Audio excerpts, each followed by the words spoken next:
Canadian Bulldog from Wrestling Merchandise and Memories. That's merchandiseandmemories.com. And today we are counting down the top 50 ECW legends. In putting together this ranking, we are looking at people who spent time in the land of the extreme during its golden years 1992 through 2001. We're not counting the ECW relaunch WWE did in 2006. And we're also looking at what kind of lasting impact these people had, both on ECW and the overall legacy of the business. Just before we get started, wanted to let you know that Wrestling Merchandise and Memories has more than 100 unique and conversation-starting top 50 lists, everything from greatest rivalries to big moments at WrestleMania, SummerSlam, the Royal Rumble, and so on. Check it out at bit.ly/top 50 lists. Number 50, 911 debuted in the promotion's early days as a heater of sorts for Paul Heyman and Sabu. While never becoming an accomplished wrestler, he still transformed into a legend of sorts, chokeslamming everyone from promoters to Santa Claus.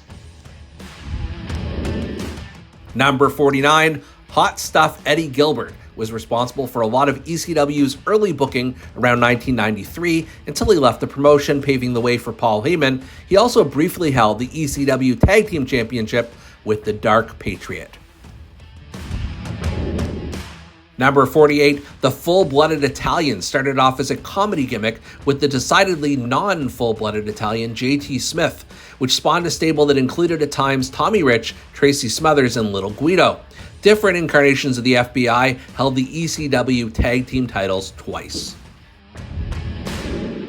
Number 47, he is super, he is crazy, he is super crazy, and he was best known for a series of three-way dances involving Little Guido and Tajiri. And the insane luchador managed to also win the ECW television title in 2000. Number 46, Chris Jericho was only part of ECW for about 6 months, but he managed to make the most of his time there. He faced the likes of Rob Van Dam, Taz, Sabu, and Shane Douglas, while also capturing the ECW Television Championship. Number 45, Danny Doring and Roadkill teamed together from 1997 up until ECW's demise in 2001, and even beyond that, with the unlikely duo becoming the final pair of ECW Tag Team Champions. Number 44, the Pitbulls competed during ECW's hottest period of tag team competition and even managed to capture the ECW tag team titles. Later, both Pitbulls individually would go on to capture the ECW Television Championship. Number 43, Kid Cash. Bearing a striking resemblance to Kid Rock, Kid Cash became a staple on many ECW pay-per-views because of his hard-hitting cruiserweight style. He also captured the ECW television title. Number 42, Kimono Wanalea, hey, I did not make these names up, became a prominent character when it was revealed that Beulah McGillicuddy was having an affair with her. Later, her striptease on the stage of the ECW arena, a distraction while the ring ropes were being repaired, became an iconic moment for the promotion. Number 41, Rey Mysterio Jr. was brought in on the recommendation of Conan to bring Lucha Libre to mainstream American audiences. Although his run in ECW lasted less than a year, Mysterio's hardcore matches with the likes of Psychosis and Juventud Guerrera were considered instant classics. Number 40, Balls Mahoney joined ECW in 1997 and stayed until the promotion ended. During that time, the chair swinging freak teamed with Axl Rotten, Spike Dudley, and others, capturing the ECW tag team titles more than once. Number 39, Chris Candido initially joined ECW in 1993, capturing the ECW tag team titles as one of the Suicide Blondes. When he returned later in his career, it was with Tammy Sytch and as part of the Triple Threat, along with Shane Douglas and Bam Bam Bigelow, and then later as part of a championship team with Lance Storm. Number 38, the Blue Meanie became one of ECW's most marketable acts through his work in the Blue World Order. He was also a long-term character, initially going from 1995 to 1998, and then returning in 2000. Number 37, Dean Malenko made quite an impact in ECW. The Shooter was part of the original Triple Threat with Chris Benoit and Shane Douglas, and along with Benoit, captured the ECW Tag Team Championship twice. He was also ECW Television Champion during his run. Number 36, Beulah McGillicuddy became a long-running part of the Tommy Dreamer vs. Raven feud, introduced first as the fat girl from camp that Dreamer rejected and Raven embraced.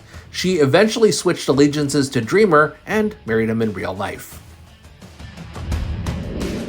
Number 35, the Eliminators were in ECW for about 2 years, and Paul Heyman had booked them as one of the strongest teams in ECW, winning the tag team titles 3 times and clashing with the likes of the Gangstas, the Pitbulls, and the Dudley Boys.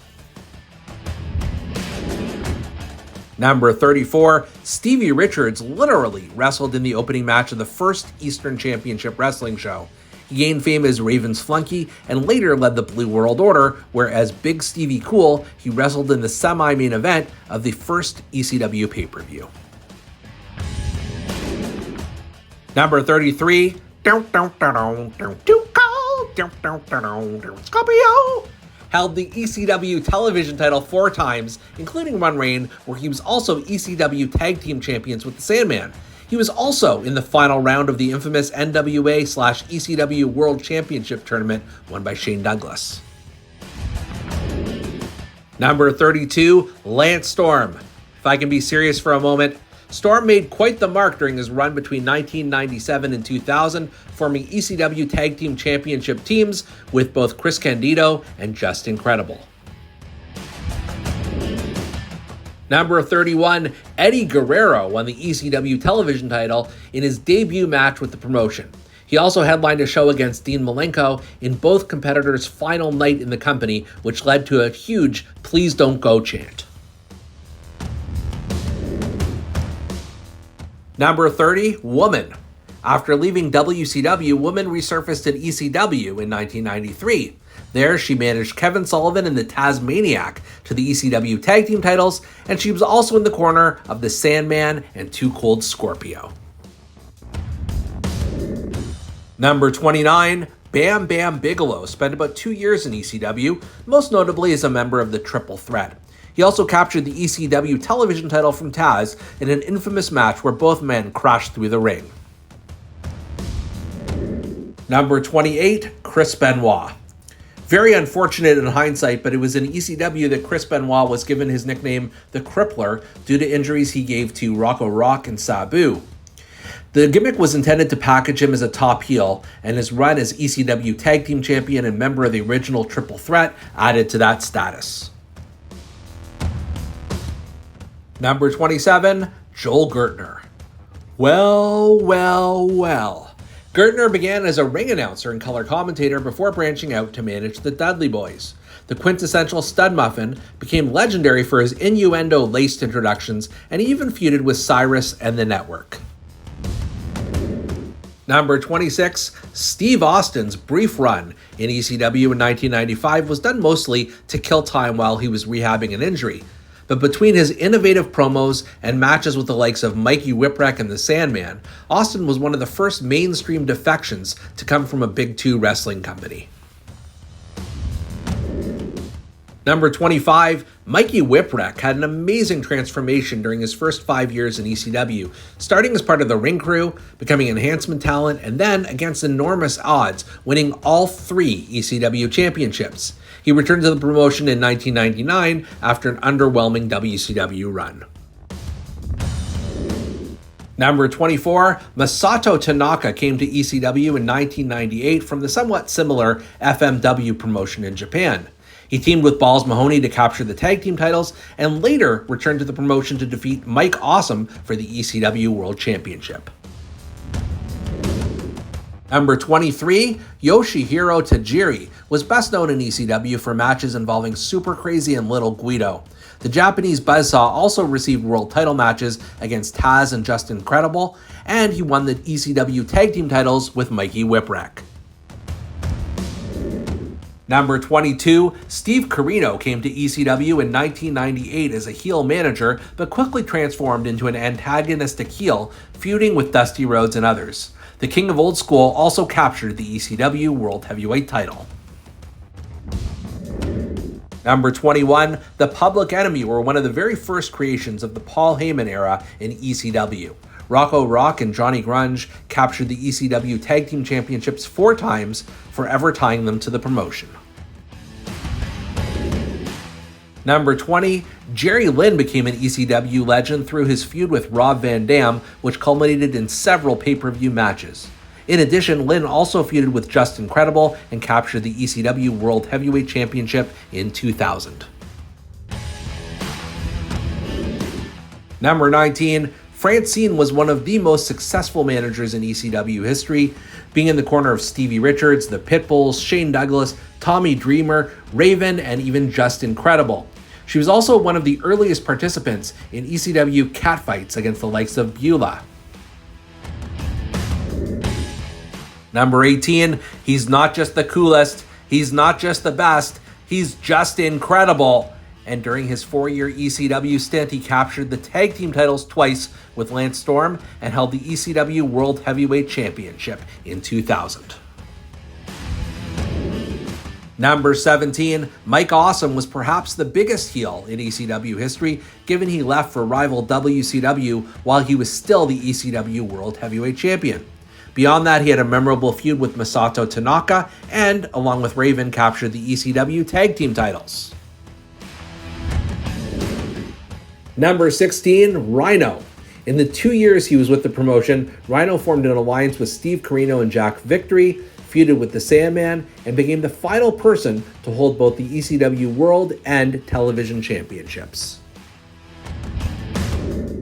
Number 15, Cactus Jack's 1994 to 1996 run was so memorable that ECW actually dedicated an entire DVD to it. Between his unusual partnership with Mikey Whipwreck, his feud with Tommy Dreamer, and his string of anti-hardcore promos and subsequent matches, Cactus Jack definitely made the most of his time in ECW. Number 14, New Jack, no relation to Cactus Jack, showed up in ECW in 1995 as part of the Gangstas, capturing the tag team titles twice. He's best remembered, though, for his brutal beating of Mass Transit in 1996 that led to national headlines and cost ECW its first pay-per-view deal. Number 13, Joey Styles. Every ECW match and moment we've talked about here wouldn't be what it was without Joey Styles' signature calls and catchphrases such as, "Oh my God!" on the microphone. He became the only commentator in wrestling history to call a pay-per-view on his own at ECW's inaugural Barely Legal pay-per-view. Number 12, Bill Alfonso. An argument can be made that Fonzie was the most hated individual in ECW for a simple reason. He was a referee who enforced the rules. His law-abiding efforts were a thing of legend during his early ECW appearances. Subsequently, he went on to manage Taz, Sabu, and Rob Van Dam, 3 of ECW's biggest names. Number 11, Terry Funk's transformation from veteran badass to ECW legend was a thing of beauty. While in his mid-50s, Funk captured the ECW World title at the company's first pay-per-view, with the fans looking past his age and embracing his hardcore spirit. Number 10, Todd Gordon, while not nearly as visible to outsiders as others on this list, was the founder of ECW and helped bring it to national prominence. In fact, it was under his ownership that Shane Douglas famously threw down the NWA title and made ECW extreme. Todd Gordon sold ECW to Paul Heyman in 1995. Number 9, the Dudley Boys. While Bubba Ray and Devon are the most famous of Dudleyville's first family, there are many others, including Snot Dudley, Dudley Dudley, Dances with Dudley, Big Dick Dudley, Chubby Dudley, and of course Little Spike Dudley, all of whom contributed to the history of ECW. Number 8, the Sandman was a staple of ECW for almost all of the promotion's entire run. In fact, Sandman held the ECW World title a record 5 times and engaged in prominent feuds with most of the company's biggest names. Number 7, Taz was with ECW for most of the company's history. Most famously, he was the human suplex machine, a gimmick he adapted after returning from a year-long injury. Taz captured all of the ECW championships more than once, including his own FTW championship, which he held twice. Number 6, Sabu, much like Taz, captured all of the ECW championships and was with the promotion for a good chunk of its existence. From his initial persona being restrained and strapped to a gurney, to becoming the homicidal, suicidal, death-defying Sabu, no one could deny he was a legend in ECW. Number 5, Rob Van Dam was so closely associated with ECW that he stayed on with the company despite not being paid, and when he got to WWE, he fought for ECW to be brought back for a reunion show. The whole effing show was ECW's longest reigning television champion and captured the tag team titles twice. Number 4, Raven has been positioned as one of Paul Heyman's favorite creations, and it's no secret why. The character was groundbreaking for professional wrestling and became a central point for most of ECW's other gimmicks at one point or another. He was also a 2-time ECW champion. Number 3, Shane Douglas was another character in which ECW revolved around. He was, after all, the franchise. In addition to being responsible for turning Eastern Championship Wrestling into Extreme Championship Wrestling, Douglas was a 4-time ECW champion. Number 2, Paul Heyman has been mentioned several times throughout this list. It's not a coincidence. Between writing all of ECW's biggest storylines, creating its biggest characters, and fighting behind the scenes for global recognition, Heyman was in many ways the heart and soul of ECW. And the number 1 ECW legend is Tommy Dreamer. Surprised? You shouldn't be. If the history of ECW was a novel or a television show, the innovator of violence would be the main character. Whether he was the biggest name in the promotion at the time or not, everything in ECW always came back to Tommy Dreamer.